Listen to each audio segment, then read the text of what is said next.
Hoje, pessoal, a gente vai falar sobre os impactos do derramamento de petróleo da Covid-19 sobre as comunidades pesqueiras. E eu vou conversar com o professor Cristiano Ramalho. Ele é do Departamento de Sociologia da Universidade e é pesquisador líder do Núcleo de Estudos Humanidades, Mares e Rios. Eu gostaria que, inicialmente, eu falasse um pouco do seu currículo acadêmico, né, a sua formação, as suas áreas de pesquisa, e do Núcleo de Estudos Humanidades, Mares e Rios. Vitória, eu sou formado em Ciências Sociais, minha graduação em Ciências Sociais pela Universidade Federal Rural de Pernambuco, e já na graduação, em 1996, eu comecei a desenvolver meus estudos como bolsista de iniciação científica sobre o universo da pesca artesanal, especialmente estudando a relação dos movimentos sociais da pesca com os poderes públicos, né, o poder municipal, o poder público estadual e federal. Fiz o meu mestrado em Sociologia, né, de 2000 a 2002, aqui na Universidade Federal de Pernambuco, onde eu defendi uma dissertação de mestrado sobre pesca artesanal também, estudando aí, no caso, duas comunidades que sofriam impactos ambientais muito severos, né, no caso Suape e Itapissuma, impactos distintos, mas muito fortes, e como essas populações conseguiam se reproduzir ao longo do tempo. Depois de 2003, ingressei no doutorado em Ciências Sociais na Universidade Estadual de Campinas e também estudei o mundo do trabalho da pesca artesanal, né? Esse foi o universo que eu estudei. Especialmente, a ideia era tentar entender como alguns grupos de pescadores definiam o seu trabalho como arte, como belo e como livre. E continuo desenvolvendo um trabalho nas comunidades pescadoras, né? Sobre impacto ambiental, políticas públicas e reprodução social. E agora, vinculado ao departamento, também um programa de pós-graduação em Sociologia e como coordenador do Núcleo de Estudos Humanidades, Mares e Rios. A linha de pesquisa do NUMAR, ele se volta a tentar entender as relações que as sociedades estabelecem com os rios e com os mares, conferindo a maior ênfase, nesse caso, aos grupos pesqueiros, às sociedades pesqueiras, sejam os trabalhadores da pesca artesanal de alto mar, né, aqueles que passam até 20 dias embarcados em alto mar, ou populações de pescadores ou de marisqueiras que trabalham nas regiões de manguezais, de estuários e rios aqui do Nordeste brasileiro, com maior ênfase aqui em Pernambuco. Como é essa relação, professor, dessas comunidades que praticam a pesca artesanal? A gente tem, nessas sociedades pesqueiras, tradições seculares de trabalho. Boa parte do que a gente conhece como comunidades pesqueiras brasileiras, elas têm origem em várias técnicas, em tecnologias indígenas, que se somaram aos saberes trazidos também por africanos, o jeito de manejar algumas artes de trabalho que eles gostam de classificar assim, da pesca, com as portuguesas também. Então, em larga medida, a pesca ela acaba sendo uma síntese digamos assim, do que é o Brasil também, né? O fenômeno da jangada é algo muito típico do Nordeste brasileiro, né, por conta das características da plataforma costeira.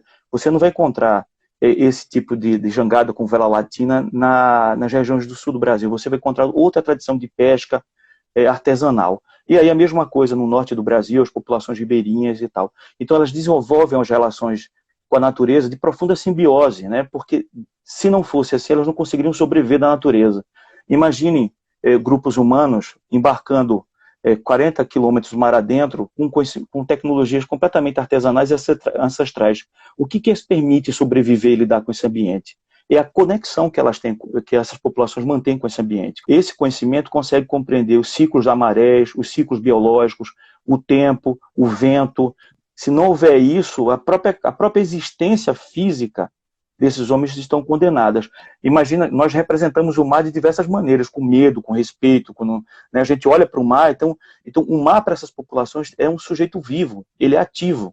As águas, elas não são passivas na compreensão deles, elas colocam condições sempre renovadas de trabalho, de marés, de fase de lua, que inclusive pode, caso eles não conheçam essa capacidade que essa natureza tem de responder rapidamente e de mudar, pode colocá-los e colocar sua vida em risco. Cada peixe, ou cada pescado, seja peixe, seja um camarão, seja um molusco, seja um crustáceo, ele também tem uma dinâmica particular, que precisa ser entendida. Você não usa a mesma técnica de captura para peixes. Cada peixe tem um ritmo, né? Uma coloração, uma rede de tipo tal para usar, uma profundidade, e a mesma coisa no estuário, a mesma coisa no rio, que depende do fluxo da lua, da maré, então é uma conexão grande. Sem falar da complexidade das relações que são estabelecidas entre homens e mulheres nesse universo para se produzir um mundo do trabalho da pesca. Vou colocar aqui uma pergunta de Vanessa Silva.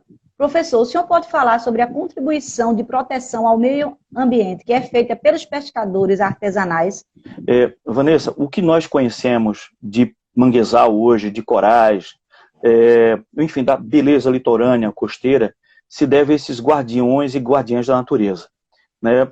Eu não estou aqui romantizando as sociedades pesqueiras. É claro que existem determinados grupos de pescadores e de marisqueiras que, por conta da exclusão social sofrida, do aumento da miséria, da modernização que chegou lá e os excluiu, né, você consegue detectar hoje relações de desencontro com a natureza e, portanto, de impacto. Mas, tradicionalmente, essas populações estabeleceram o que eu falava anteriormente, uma relação de simbiose. Elas foram protetoras dos recursos naturais. A própria noção de arte na pesca, ela traz em si uma noção de sustentabilidade. Quem é o artista na pesca, ou a artista na pesca? É aquele ou aquela que permite uma margem para que o pescado possa escapulir. Porque se há uma margem para que o peixe possa escapulir, o pescado possa escapulir, fugir dele, ele tem que ter uma técnica para poder dar conta desse pescado. Né? Ou seja, o sábio, é a sabedoria que ele ou ela herdou para poder capturar isso. Na pesca industrial, esse conceito de arte não existe, ou de beleza. Por quê? Porque a capacidade de fuga do pescado é quase zero. São redes de arrasto, é a máquina que puxa a rede. E isso também mostra a capacidade que essas populações tiveram ao longo do tempo de preservar a sustentabilidade desses ambientes. Quando a gente fala, olha, os pescados estão diminuindo, né, e a culpa é da pesca artesanal, comete-se um profundo equívoco e uma certa ignorância em relação ao tema e também preconceito. Você tem um desmatamento das áreas de manguezais que não foram provocados por essa população. Portos, o desenvolvimento urbano desordenado, a instalação de indústria que polui os cursos dos rios, das águas. Esse cenário urbano, esses empreendimentos, agroindústria presente, então tudo isso afetou o ambiente pesqueiro e diminui, consequentemente, a produção pesqueira. Mas quando a gente aponta para a crise da diminuição dos estoques pesqueiros, a gente aponta para o elo mais frágil. Professor, dentro da pesca artesanal há um repasse de geração para geração entre os pescadores e seus filhos. Para a gente compreender essas sociedades, tem um personagem muito peculiar a elas, que são os mestres da pesca. Ou mesmo em alguns lugares que não se chamam de mestres, mas algumas pessoas chamam assim, os mais experientes, ou as mulheres mais sábias. E essas pessoas, elas são educadoras das gerações mais jovens, dessas artes da pesca, do mundo da pesca. São essas pessoas que apresentam as águas. Esse é um conhecimento aprendido oralmente. Ver, repetir, refazer, passado de pai ou mãe para filha, ou de pai para filho e tal. É um conhecimento comunitário, mas que tem na família seu elo fundamental de recriação, de continuidade. Quando eu falava anteriormente sobre a história da pesca artesanal, a gente está falando aqui anterior do Brasil, né? Portanto, tem grupos indígenas que sobreviviam da pesca. Mas quando a gente está falando aqui de comunidades de pescadores, eu tive a oportunidade de entrevistar um pescador que ele era bisneto de um pescador, de um pescador, e ele já tinha um neto, portanto, na atividade da pesca. Então você está falando aí de 5, 6 gerações da mesma família. Quando um artista morre, necessariamente ninguém domina aquela técnica. Você pode aprender com ele, mas você vai desenvolver a mesma coisa com os mestres de pesca, com essas mulheres sábias. Quando elas falecem um patrimônio com elas. É a comunidade, é o próprio grupo que diz Vitória é uma mestre, ou Vitória é a mais sábia. Então, é um título que não é você que se auto-intitula, não é você que obriga os outros a lhe reconhecerem. Isso é reconhecido pela comunidade. E, em larga medida, a comunidade que tem os elos ali, são compadres, primos, parentes. Não dá para separar a pesca artesanal sem uma continuidade do elo familiar. Vamos então, professor, ao tema da nossa live. Vamos começar pelo derramamento de petróleo, que começou no final de agosto do ano passado. Com a pandemia, em março, ele ficou um pouco esquecido, mas agora a gente não está mais vendo na superfície, né, os vestígios, as manchas, mas agora, nesse mês de junho, mês passado, voltaram a aparecer manchas, pequenos vestígios nas praias, aqui de Pernambuco. As grandes manchas alcançam o litoral pernambucano no dia 17 de outubro. O que você colocava é verdade, aparece bem antes. Os fragmentos já vão aparecendo, que chamam de piche, vulgarmente também, piche, né? Isso. Piche na praia. Aquelas grandes manchas, até ali, digamos assim, é claro que já tinha um impacto, mas a nossa sociedade se impressiona com as grandes catástrofes, essa coisa. E o que está mais visível, né? A mancha chega em Pernambuco, ela já aparece antes, em Alagoas, ela vem e tal. Elas aparecem ali em São José da Coroa Grande no 17 de outubro de 2019, final do ano passado. A partir daí, a pesca vai sofrer um colapso que durou mais de 3 meses. Não é que parou o colapso, eu estou falando assim, vai durar até mais ou menos ali, e eu vou depois me ater o que significa colapso aqui, no sentido que eu estou querendo empregar. Isso vai durar até mais ou menos a primeira quinzena de janeiro. O que vai significar isso?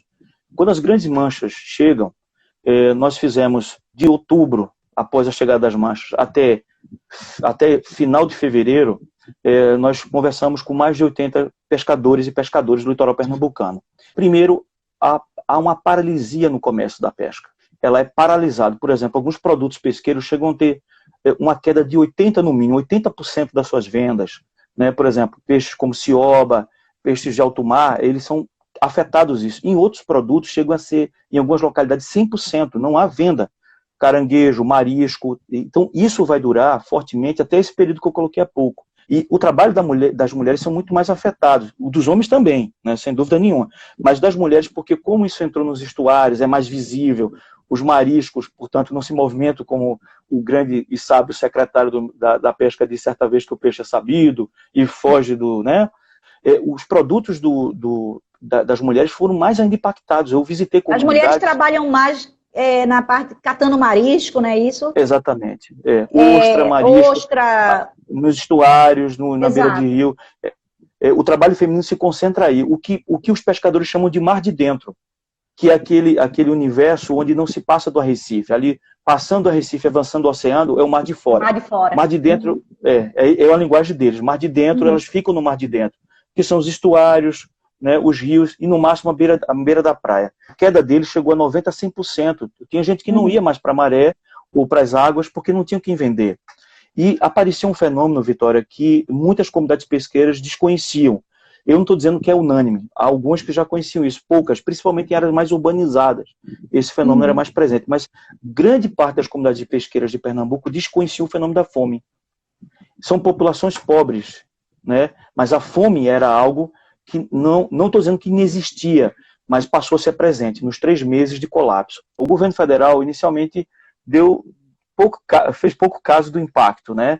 E aí, mesma coisa que aconteceu com a Amazônia, com o Cerrado, quando o governo federal resolveu agir, ele já foi no final de dezembro tentando pagar um auxílio emergencial, menos da metade das populações de pescadores atingidas. O governo federal fez uma política de pouco caso, desrespeitosa com essas populações tradicionais. Nunca é demais dizer o desmonte das políticas ambientais que a gente tem visto nesses últimos tempos, de direitos trabalhistas, um desrespeito com essas populações de pescadores, de camponeses, de quilombolas, indígenas, esses povos tradicionais, essas comunidades tradicionais, têm sido alvo frequente disso, inclusive, Vitória, porque essas áreas do litoral são muito cobiçadas por resorts, são muito cobiçadas por empresários, então tem uma série de interesses aí por trás. Então, o governo federal agiu porque houve uma pressão muito grande e mesmo assim parcialmente, né? Tanto é verdade que depois teve uma ação do Ministério Público Federal cobrando que todos os pescadores fossem atendidos. E por que todos os pescadores fossem atendidos? Porque independentemente onde o óleo chegou, o petróleo chegou, se chegou na praia ou não chegou em outra praia, mas todo mundo estava com medo de consumir pescados, ninguém consumia de norte a sul. Um temor que estivesse contaminado, né? Virou um fenômeno social, independentemente se chegou ou não naquela localidade. Então todas as comunidades foram afetadas. Do meados de janeiro até março, houve uma pequena recuperação da economia pesqueira. Começou a ter um nascimento de vendas pelo período de carnaval, de férias, de turismo, alguma coisa assim, mas não porque houve investimento do governo do estado de Pernambuco ou do governo federal. Não existiu isso. O governo do estado de Pernambuco se propôs mais, que eu não acho errado, em limpar as praias para que os turistas não ficassem espantados com aquela imagem terrível e tal. Mas o governo do estado de Pernambuco não fez nenhuma ação concreta. Ele apenas repassava a cobrança ao governo federal. Existe no estado de Pernambuco o Fundo de Meio Ambiente, que beneficia empresas, e o Fundo de Compensação Ambiental. Nenhum real foi destinado para essas populações. Depois saiu cesta básica e tal, mas do ponto de vista de uma política pública para enfrentamento disso, não houve. Mariana Esteves, professor, como você enxerga a desvalorização do trabalho de mulheres marisqueiras em relação aos homens pescadores? O que pode ser feito para diminuir a desigualdade de gênero? O Estado brasileiro só foi reconhecer o trabalho da mulher enquanto pescadora em 1979.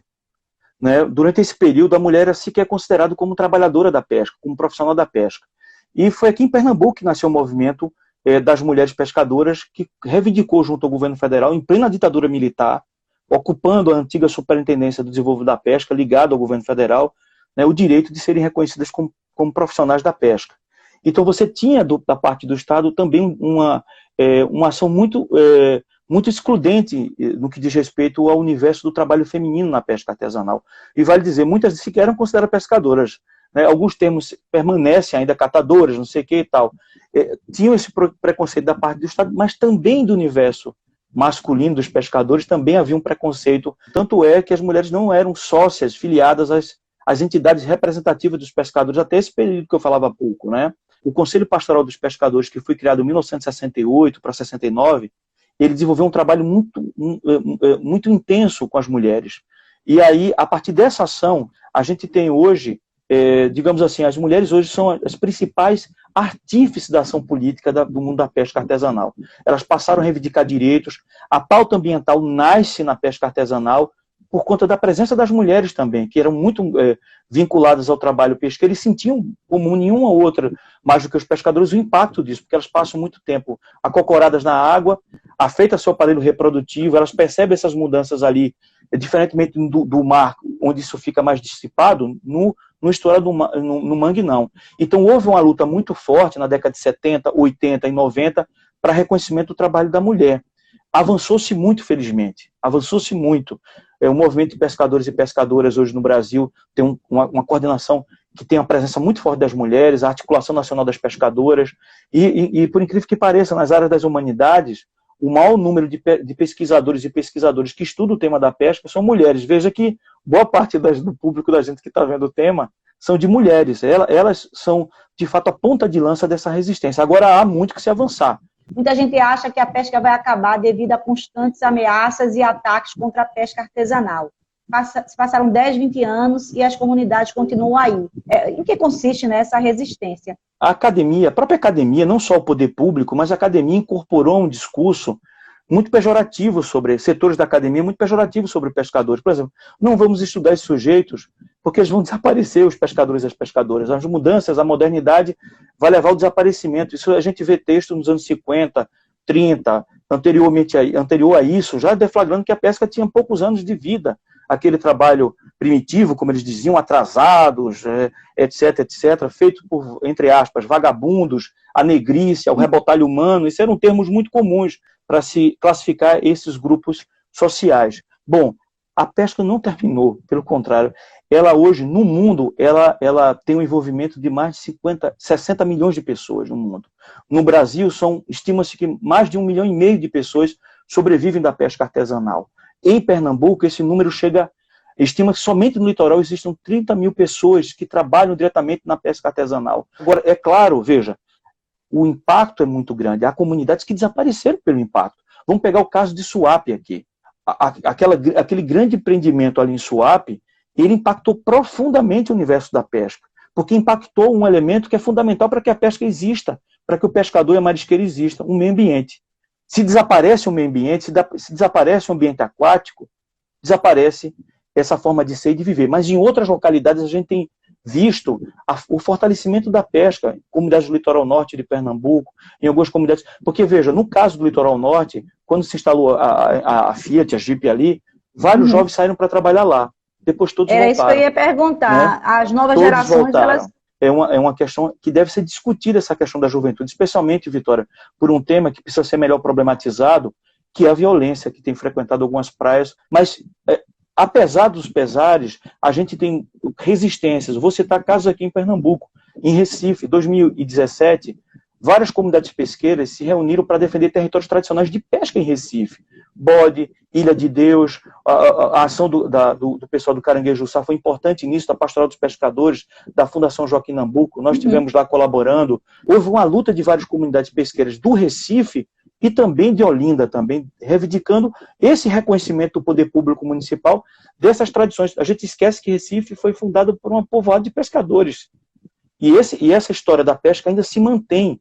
São grupos importantes aqui, não só no Grande Recife, Jaboatão, Olinda. Agora, isso não quer dizer que impactos ocorrem e que essa sociedade, em algumas situações, se veem acuadas por esse avanço desordenado e o desrespeito ao seu modo de vida e suas tradições.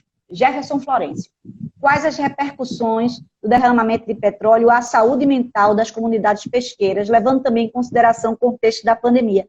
E também se eles também não tiveram prejuízos físicos, né? Não contraíram doenças. No caso das questões de ordem psicológica, nós estamos produzindo podcasts, né, chamado Vozes da Pesca Artesanal, e que a Rádio Universitária FM exibe sempre no programa O Redator Comunitário do Roberto Souza, né, de manhã cedo. Então tem lá, eu vou falar sobre isso, eu quero juntar os 2 episódios aí. Você tem um impacto enorme de ordem psicológica e também da saúde, pessoas com manchas na pele, depois de entrar em contato com aquilo, comunidade de pesca, que mesmo sem os laudos, continuavam consumindo pescados. Há pesquisas que mostram presenças ainda em algumas águas estouradas do litoral sul de Pernambuco de produtos cancerígenos ainda oriundos da questão do impacto do petróleo. E do ponto de vista psicológico, eu quero combinar as duas coisas. O impacto do petróleo, quando essas comunidades começaram a respirar, como eu falava, da segunda quinzena de janeiro a março, e aí veio a pandemia. E isso agravou ainda mais essa questão do drama psicológico. Esses são trabalhos feitos de forma coletiva.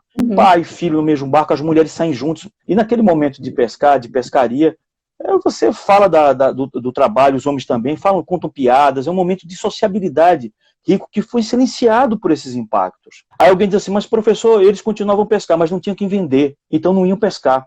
Eu vi muitos relatos de pescadores dizendo, olha, professor, até posso ir ali pegar uma coisa para comer, mas eu não tenho quem comercializar. Então tem companheiro que não vai comigo trabalhar, não tem companheiro, no caso das mulheres, que iam comigo trabalhar. Então essa sociabilidade desse mundo rico, desse imaginário que eu falei logo no início, ele foi silenciado por esses 2 impactos. E pior do que a gente, foram 3 meses de colapso. Quando essa população minimamente começou a respirar, veio a pandemia. E a gente somou dois dramas terríveis na vida dessas comunidades que já são fragilizadas historicamente por falta de políticas públicas de educação, de saneamento básico, de saúde.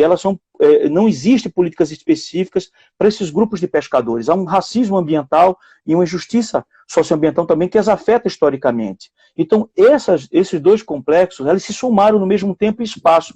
A Covid-19 e o petróleo. Terminei um artigo há pouco, que vai sair numa revista, o que eu digo que a pesca artesanal está, eu posso agora acrescentar, em 9 meses de colapso. No caso das mulheres, dos homens isso foi muito forte, esse impacto psicológico muito forte. No caso das mulheres, pior ainda, porque se voltou também a questão do machismo. Né? A gente tem relatos, inclusive, de violência doméstica também e tal. É uma cultura machista que domina os grupos humanos. E uma outra coisa que se agrava junto com isso, e é muito denunciado isso nos nossos podcasts, porque as comunidades dizem que quem levou a Covid-19, vou voltar ao caso da Covid aqui, foram os veranistas. As pessoas que se exilaram do Recife, de Olinda e outros locais do Nordeste brasileiro ou do Brasil, e até mesmo quando estavam com sintomas, a família dizia, olha, não fica aqui em casa não, aí mandavam essas pessoas com sintomas de febre para veranear. E eu queria dizer o seguinte, veja, para a gente entender o grau de impacto ainda mais, o petróleo e a Covid, né? E um detalhe importante da Covid, como ele atinge idosos, eu falava anteriormente que as pessoas mais experientes, elas são as transmissoras de conhecimento nessas comunidades.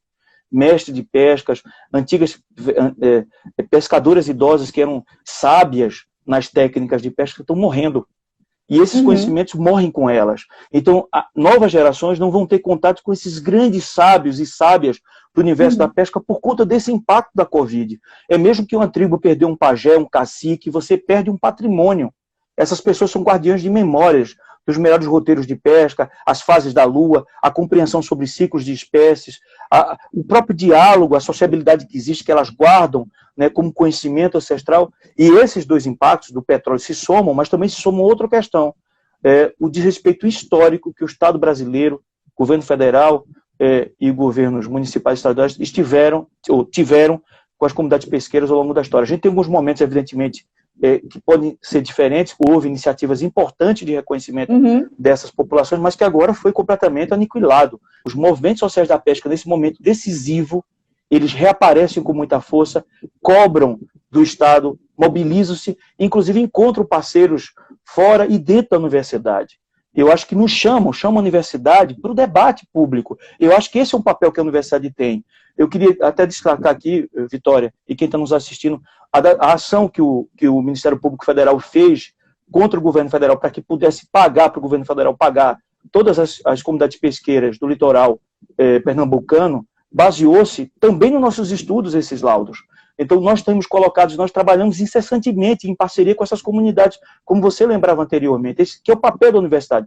Nós produzimos conceitos, metodologias, nós discutimos academicamente, teoricamente, temos esse zelo, mas esse conhecimento é vazio se ele não puder também ser uma força transformadora para essa sociedade, né? Uma aliança com elas. Eu não estou dizendo aqui que a gente vai mudar o mundo, mas também a gente não pode ficar preso a gabinetes em situações como essa, onde essas populações não os convidam. Elas estão nos convidando a ser parceiros desse enfrentamento necessário. E o que o petróleo fez, a Covid está fazendo, estou falando no caso do petróleo, do ambiente, é potencializar ainda mais, de forma muito curta, a nocividade desse impacto. E a Covid, né, agravou ainda mais porque somou o anterior. Então a gente vai ter impactos ainda por muito tempo nessas comunidades do petróleo, né? Você falava que voltou a aparecer, cada maré vai voltar a aparecer aquilo que se vê e o que não se vê, né? Então isso vai ser... Corais, a gente né? vai ter... contaminados. O ambiente afetado, e há pesquisas que apontam que daqui talvez a alguns anos, câncer nessas populações onde aparecer de pescadores e pescadores que entram em contato direto com as águas, né? Estudos que apontam que é possível isso por conta do teor poluente que existiam e que existe nessas mansas que aqui chegaram. Mas há uma ação coletiva de colônias de pesca, de associações de pesca, de movimentos sociais de pesca. A Ilha da Maré é um exemplo disso, de luta política de resistência, né? De defender a dignidade, construir o observatório que foi construído agora, o Observatório dos Impactos da Covid nas comunidades pesqueiras, que envolve movimentos sociais da pesca e pesquisadores, inclusive foi importante para que o Parlamento brasileiro colocasse as comunidades pesqueiras como beneficiárias desse auxílio emergencial, que estavam fora, o governo federal resistiu a isso. Então há um leque de alianças que passam a universidade, que estão nesses grupos, nas comunidades, e que a gente torce para que continue tensionando o Estado, acordando a sociedade para a importância disso, porque algumas pessoas só deram importância à pesca artesanal quando não puderam tomar sua cervejinha com camarão no final de semana, porque estava poluído, estavam com medo, né? Aí perceberam ou o peixe que chegava, ou a agulhinha frita, aí as pessoas pensavam, o marisco com problema, o sururuzinho.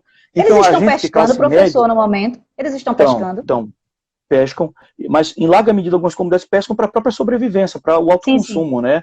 Porque o comércio caiu muito, né? Eu falava de queda de 90%, 100%, continua afetado, voltou a cair muito, né? Agora melhorou um pouquinho mais, começaram a ter um início de venda também, mas eu sempre falo assim, insuficiente.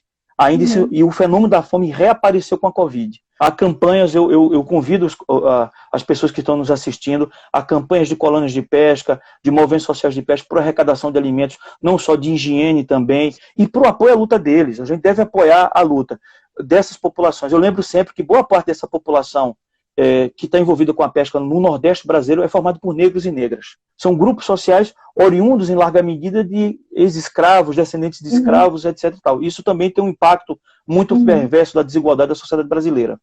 Então, deixando o professor Cristiano Ramalho com suas palavras finais.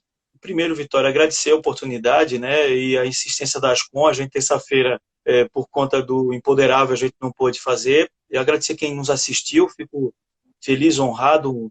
E eu falei bem rápido ali, eu queria recuperar esse papel da UFPE nesse momento histórico aqui que a gente está vivendo, né? Primeiro, eu falei da criação do comitê no final do ano passado, né, o comitê UFPS-OSMAR, que foi importante para a gente tentar pensar iniciativas de enfrentamento àquele impacto ali do petróleo, né? Esse comitê tem tocado em ações importantes, com alguns projetos que foram contemplados a partir de uma ação valiosa do professor Osama da extensão, com a professora Carol também da pesquisa, né, com editais internos. A UFPE recebeu no auditório da reitoria comunidades pescadoras em 4 de novembro de 2019 para discutir ações integradas, o que foi um encontro histórico, né, e que revela ali também uma opção que a UFPE está fazendo de parceria com essas populações e de escuta a elas, né? E agora, quando a Covid chegou com muita força, né, a pandemia chegou ao Brasil, chegou em Pernambuco, 15 grupos de pesquisa da Universidade Federal de Pernambuco, laboratórios de núcleos de pesquisa, lançaram uma nota que foi apoiada por vários outros grupos de pesquisa do país, né, pesquisadores da Universidade Federal do Pará, da Bahia, da USP, os movimentos sociais da pesca, foi uma nota discutida com os movimentos sociais da pesca, movimento de pescadores e pescadoras, a articulação das pescadoras nacionais, o Conselho Pastoral dos Pescadores. Foi uma nota que nós lançamos reivindicando cuidado especial a essas populações e cobrando ações, e indicando e sugerindo ações. Isso que é importante. A UFPE teve o papel de ser artífice nessa ação, né? Nós estivemos, em nenhum momento a UFPE se furtou a fazer o bom debate e se colocar à disposição. Ao invés de, como acusam aí, que a universidade parou, pelo contrário, quem diz isso desconhece a dinâmica das ações que nós temos desenvolvido. Eu citava há pouco o programa Vozes da Pesca Artesanal, nós temos feito esse programa remotamente, mas ele sai quinzenalmente, e ele é um espaço para que as populações de pescadores possam falar dos impactos, e as pautas são construídas coletivamente com esses grupos sociais. Então, esse espaço que a Ascom abre aqui, através da sua competente ação, e da Ascom como uma toda, Vitória, significa isso, esse compromisso da UFPE com esse debate, com o tempo histórico que a gente vive e os desafios que a universidade se coloca para responder. Não como alguém que sabe mais do que essas outras populações, mas que tem um conhecimento que pode ajudar e interferir de forma positiva para que algumas questões sejam minimizadas e outras superadas. Colocamos à disposição, estamos sempre à disposição para fazer o bom debate. Agradeço demais a oportunidade, Vitória, a atenção que você nos teve, acho que nos teve, e o que precisar, pode convidar para a gente, que a gente gosta do, digamos assim, do bom e da justa refrega, como diria o sertanejo. Estamos disponíveis à boa luta, tá bom? Professor, muito obrigada pela sua participação. Parabéns pelo seu trabalho, que, como eu disse lá no começo, mostra toda a sua seriedade científica, mas também o seu amor por aquilo que faz, né? É bonito ver as duas coisas juntas. Muito obrigada, gente. Até a próxima semana. Tchau, professor. Obrigada.